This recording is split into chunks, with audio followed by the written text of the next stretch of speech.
আসসালামু আলাইকুম। সংবাদে আপনাদের সবাইকে স্বাগত জানাচ্ছি। আমি ফিরোজ তোহা। শুরুতেই আরবে কেবলস সংবাদ শিরোনাম। বাংলাদেশের সর্বশেষ গুরুত্বপূর্ণ আপডেট সংবাদে আপনাকে স্বাগত। শুরুতেই সংবাদ শিরোনাম, পরে বিস্তারিত। শুরুতেই জানিয়ে দিব, শেখ হাসিনা কি ভারত ছেড়েছেন?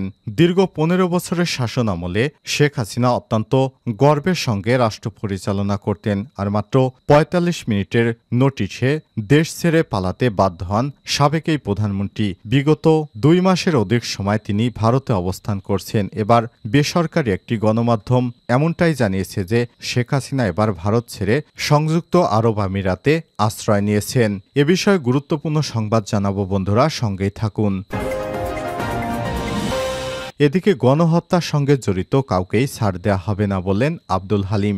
গণহত্যার সাথে জড়িত কাউকেই ছাড় দেয়া যাবে না বলে জানিয়েছেন বাংলাদেশ জামাত ইসলামের সহকারী সেক্রেটারি জেনারেল মাওলানা আব্দুল হালিম।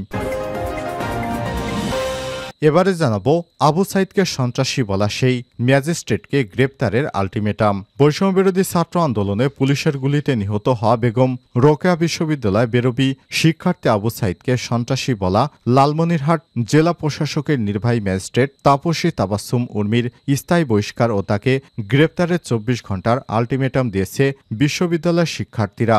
দাবি না মানলে তারা রংপুর ব্লকেট ও লং মার্চ 2 বিভাগীয় কমিশনার অফিস কর্মসূচি দেওয়ার হুঁশিয়ারি দিয়েছেন। জানাবো, মওলানা ভাসানী না থাকলে বাংলাদেশে জন্মই হতো না বললেন ফরিদা আক্তার।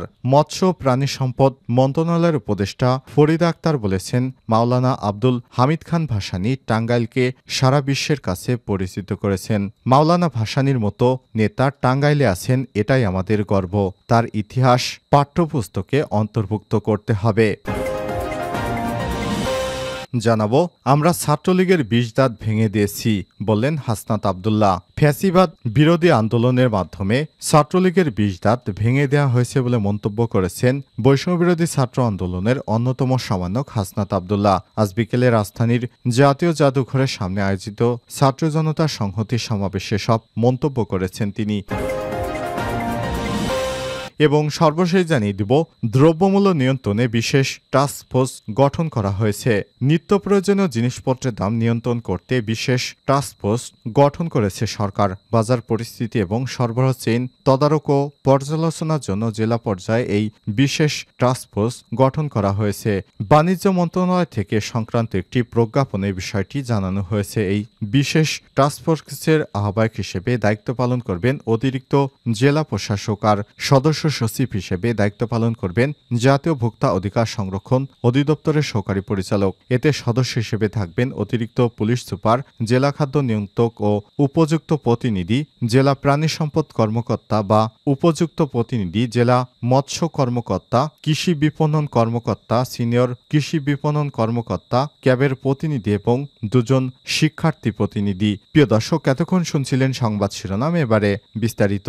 তবে তার আগে বন্ধুরা, অনুরোধ থাকবে সংবাদটিতে একটি লাইক দিন। এই চ্যানেলে আপনি নতুন হয়ে থাকলে আমাদের সংবাদটি দেখতে দেখতে চ্যানেলটি সাবস্ক্রাইব করে রাখুন, যাতে করে বন্ধুরা আমাদের পরবর্তী লেটেস্ট আপডেট সংবাদগুলো সবার আগে আপনার কাছে পৌঁছে যায়। আর কমেন্ট করে আপনার মূল্যবান মতামত জানিয়ে দিন বন্ধুরা, আপনি বিশ্বের কোন দেশ থেকে বা বাংলাদেশের কোন স্থান থেকে আমাদের সংবাদটি দেখছেন এবং শুনছেন।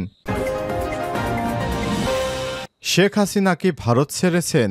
দীর্ঘ 15 বছরের শাসন আমলে মাত্র ৪৫ মিনিটের নোটিশে দেশ ছাড়তে বাধ্য হন সাবেক প্রধানমন্ত্রী শেখ হাসিনা। গত 5 আগস্টের ঐতিহাসিক গণ অভ্যুত্থানের পর থেকে এতদিন ভারতেই অবস্থান করছিলেন তিনি। ইতিমধ্যে অন্তর্বর্তীকালীন সরকার তার কূটনৈতিক পাসপোর্ট বাতিল করে দেয়। ভারতে থাকার বিষয়টি নিয়েও জটিলতা দেখা দিয়েছে। এরপর গুঞ্জন ছড়িয়ে পড়েছে ভারত থেকে তিনি অন্য কোনো দেশে পাড়ি জমাতে পারেন। তবে ইউরোপ নাকি মধ্যপ্রাচ্যের কোন দেশে যাবেন সে বিষয়ে কোনো তথ্য পাওয়া যাচ্ছিল না। এ নিয়ে ভারত সরকারও স্পষ্ট করে কিছুই জানায়নি। অবশেষে খবর বেরিয়েছে তিনি ভারত ছেড়ে কোনো দেশে পাড়ি জমিয়েছেন। বাংলাদেশের একটি বেসরকারি স্যাটেলাইট চ্যানেল অনলাইন পোর্টাল এ নিয়ে একটি সংবাদ প্রকাশ করেছে। সেখানে দাবি করা হয় শেখ হাসিনা ভারত থেকে মধ্যপ্রাচ্যের দেশ সংযুক্ত আরব আমিরাতে গেছেন। ওই প্রতিবেদনে উল্লেখ করা হয় দেশটির আজমান শহরে তিনি আশ্রয় নিয়েছেন বলে ধারণা করা হচ্ছে। প্রতিবেদনে বলা হয়েছে আরব আমিরাতের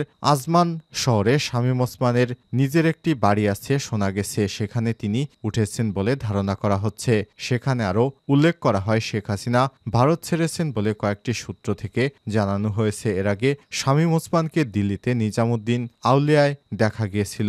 সেই ছবিও গণমাধ্যমে আসে। এর কিছুদিন পর দুবাইয়ের একটি শপিং মলে দেখা মেলে শামীম ওসমানের। সেখান থেকে ধারণা করা যায় সংযুক্ত আরব আমিরাতেই অবস্থান করছেন শামীম ওসমান। সম্প্রতি আনবির নামবে এক মার্কিন প্রবাসীর সঙ্গে শেখ হাসিনার কথোপকথনের অডিও ভাইরাল হয়েছে। সেখানে শেখ হাসিনাকে বলতে শোনা যায় তিনি দেশের খুব কাছেই আছেন, চট করে দেশে ঢুকে পড়তে পারেন। এদিকে শেখ হাসিনার বিরুদ্ধে দেশে শতাধিক হত্যা মামলা হয়েছে। ফলে ডক্টর ইউনূসের সরকার চায় শেখ হাসিনাকে দেশে ফিরে এনে বিচারের মুখোমুখি করতে।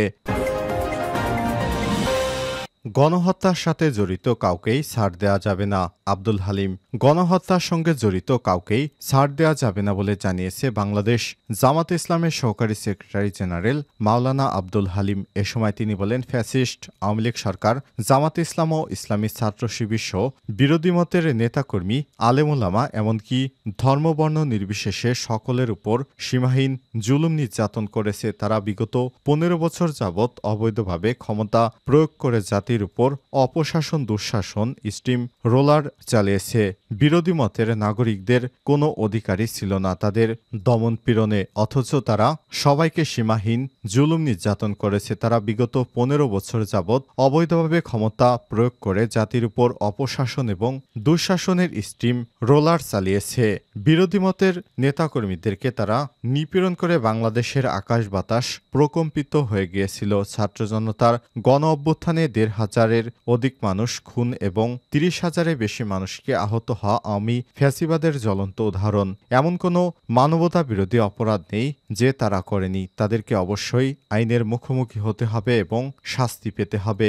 গণহত্যার সাথে জড়িত কাউকেই ছাড় দেওয়া যাবে না। সোমবার 7 অক্টোবর সকালে 9টায় বিরামপুর সরকারি কলেজ অডিটোরিয়ামে বৈষম্যবিরোধী ছাত্র জনতার আন্দোলনে নবাবগঞ্জ এবং হাকিমপুর উপজেলার 3টি শহীদ পরিবারের সদস্যদের সাথে মতবিনিময় ও সুধী সমাবেশে প্রধান অতিথির বক্তব্যে তিনি এসব কথা বলেন। তিনি আরো বলেন, আসন্ন দুর্গাপূজা উদযাপন অবশ্যই নির্বিঘ্নে হতে হবে। এক্ষেত্রে জামায়াত ইসলাম প্রশাসনকে সর্বোচ্চভাবে সহযোগিতা করবে। ধর্মীয় উৎসব পালন করা সকল নাগরিকের ধর্মীয় এবং সাংবিধানিক অধিকার। দলমত ধর্ম নির্বিশেষে এসব কিছু বিবেচনা না করে যোগ্যতা, সততা এবং নৈতিকতার ভিত্তিতে সকলের অধিকার নিশ্চিত করতে হবে। চাকরিসহ কোনো ক্ষেত্রেই বৈষম্য থাকা উচিত নয়। ন্যায্যতাই হবে মাপকাঠি। ন্যায় এবং ইনসাফ ভিত্তিক সমাজ প্রতিষ্ঠায় তিনি উপস্থিত সুধীজনের প্রতি উদাত্ত আহ্বান জানান। আবু সাইদকে সন্ত্রাসী বলা সেই ম্যাজিস্ট্রেটকে গ্রেপ্তারের আলটিমেটাম। বৈষম্যবিরোধী ছাত্র আন্দোলনে পুলিশের গুলিতে নিহত হওয়া বেগম রোকেয়া বিশ্ববিদ্যালয় বেরবি শিক্ষার্থী আবু সাইদকে সন্ত্রাসী বলা লালমনিরহাট জেলা প্রশাসকের নির্বাহী ম্যাজিস্ট্রেট তাপসী তাবাসসুম উর্মির স্থায়ী বহিষ্কার ও তাকে গ্রেপ্তারের 24 ঘন্টার আলটিমেটাম দিয়েছে বিশ্ববিদ্যালয়ের শিক্ষার্থীরা। দাবি না মানা হলে রংপুর ব্লকেট এবং লং মার্চ টু বিভাগীয় কমিশনার অফিস কর্মসূচি দেওয়ার হুঁশিয়ারি দেন তারা। সোমবার 7 অক্টোবর দুপুরে বিশ্ববিদ্যালয়ে আবু সাইদ গেটে 1 নং গেট অনুষ্ঠিত বিক্ষোভ সমাবেশে এই দাবি জানান শিক্ষার্থীরা বলেন, গণ অভ্যুত্থানে বীর শহীদ আবু সাইদ সহ শহীদদের যে কটূক্তি করেছে আমরা তাকে আইনের আওতায় আনার দাবি জানাচ্ছি। আমরা জানান দিতে চাই আবু সাইদ শহীদ হলেও তার সহযোদ্ধারা এখনো বাংলার মাটিতে আছে। তাকে নিয়ে কটূক্তি করলে আমরা সেটি মেনে নেব না। আমরা তার স্থায়ী বহিষ্কার চাই, নতুবা আমরা কঠোর অবস্থান নিতে বাধ্য হব। শিক্ষার্থীরা আরো বলেন, দেশে এখনো আওয়ামী লীগের দোসরেরা আছে। তারা দেশকে অস্থিতিশীল করার পায়তারা করছে। তা না হলে উচ্চ পদস্থ একজন কর্মকর্তা সব কথা কেমন করে বলতে পারে? আমাদের ছাত্র সমাজকে সব দোসরের বিরুদ্ধে সব সময় সজাগ থাকতে হবে। শহীদ আবু সাইদের ভাই আবু হোসেন বলেছেন, আবু সাইদের আত্মত্যাগ সারা দেশবাসী দেখেছে, কিন্তু একজন সরকারি কর্মকর্তা তাকে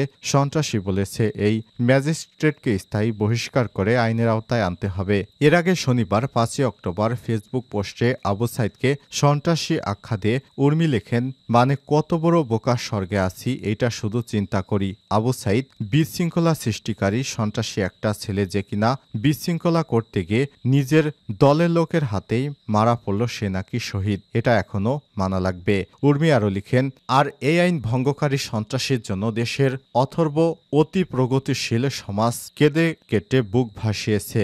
এখন যাকেই বলার চেষ্টা করছি পুরো ঘটনা তদন্ত সাপেক্ষ সেই দেশটার কথা শুনিয়ে দিয়েছে। প্রশাসনের থেকে সরকারের দালাল হয়ে গিয়েছি এই কথা বোঝানোর তো বাকি রাখুনি। এই যে একটা সন্ত্রাসীর মৃত্যুতে অজুহাত বানিয়ে কত নিরীহ পুলিশ ভাইদের হত্যা করা হলো, এর দায়ভার কি এই অথর্ব সমাজ নেবে? এই ছেলের জন্য প্রধান উপদেষ্টা তার দলবল নিয়ে চলে আসলেন রংপুরে। লালমনিরহাট থেকে এই উপদেষ্টার দলের জন্য আবার পাঠানো হয়েছে গাড়ি। রংপুরে বাকি 7 জেলা থেকেও গাড়ি পাঠাতে হয়েছে। আবু সাইদের বাড়িতে যাওয়ায় প্রধান উপদেষ্টার সমালোচনা করে তিনি বলেছেন, এই আহাম্মক নাকি ভ্রমণের জন্য এত বড় বড় পরিবহন পুরো বিভাগ থেকে যে গেল তার তেল খরচ কে দিয়েছে? যাই হোক, ভিডিওটা দেখুন, ভালো মতো দেখুন আর মুখস্থ করুন। আর কি বলবো, এরই মধ্যে নির্বাহী ম্যাজিস্ট্রেট তাপসী তাবাসসুম উর্মিকে সাময়িক বরখাস্ত করা হয়েছে। একই সঙ্গে তার বিরুদ্ধে বিভাগীয় মামলার উদ্যোগ নিয়েছে সরকার। এর আগে রোববার 6 অক্টোবর তাপসী তাবাসসুমকে